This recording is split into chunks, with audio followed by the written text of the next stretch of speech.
Simulizi ni kitovu cha burudani na watu wengi huburudika kupitia simulizi. Mashairi nayo ni burudani pia, tena burudani murua. Ukiwa unaimbiwa hata moyo unafarijika. Taji Mashairi tumeamua kukuburudisha wewe tu. Taji Mashairi 0201. Leo tumekuletea hadithi nzuri ya njozi isiyokwisha. Na tunaposema njozi, basi tuna maana nzuri kweli kweli.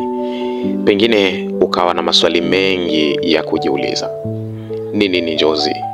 Na ni nini hasa kilichomo ndani ya njozi? Tutatizama njozi isiyokwisha.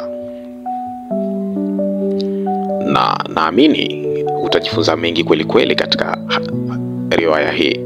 Ungana nami msomaji wako Alwatan Kikarisho, kipa mshambuliaji, mchezaji pekee lenye jezi yenye viwango vya desimali. Lakini hakikisha unamfollow Taji Mashairi 0201 YouTube, TikTok na Instagram.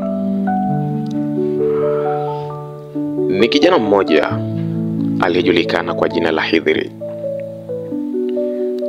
aliyekuwa akiishi na baba yake na mama yake wa kambo, ambaye ni mke wa baba yake, Bwana Faki.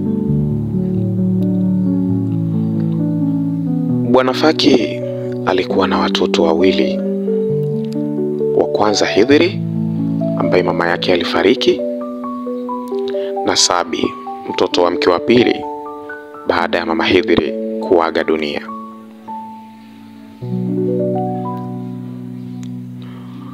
Mama Hidhiri alikuwa na mapenzi kwa watoto wake wote, licha ya Hidhiri kutokuwa mtoto wake wa kumzaa.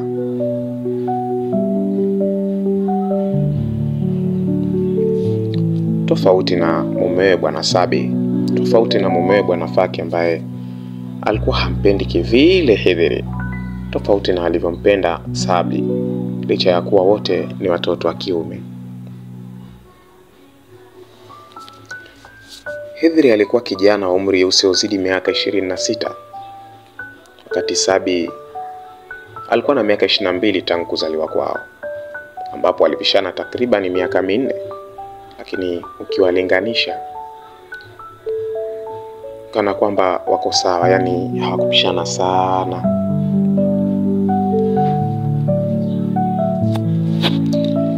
Hidhiri alipata tabu na shida sana kipindi kulelewa kwake, kwani wakati anakuwa alishuhudia mengi sana, ambapo Bwana Faki alikuwa akimpiga sana mama Hidhiri. Hata kwa mambo madogo tu alikuwa akimtesa na kumsimanga. Kila mama Hidhiri alichofanya kwake kilikuwa kibaya, yani Bwana Faki hakuwa mwema kwa mkewe hata kidogo. Kuna muda mama Hidhiri alikuwa haachiwi hata pesa, na hata wakati ambao ilikuwa ndio kamzaa Hidhiri, ikapelekea mama Hidhiri kumlea mwanawe kwa shida sana.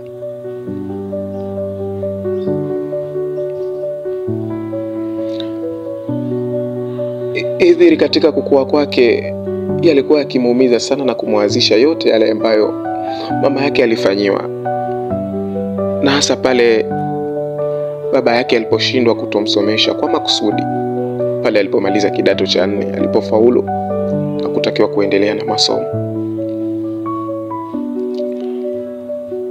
Licha ya Bwana Faki kujiweza kifedha, haya yalimuumiza sana Hidhiri, lakini akawa kijana jasiri, na kwani hata baada ya kutopelekwa shule alikuwa akipambana huku na kule ili siku inapoisha arudi nyumbani kwa mama yake akiwa na chochote kitu.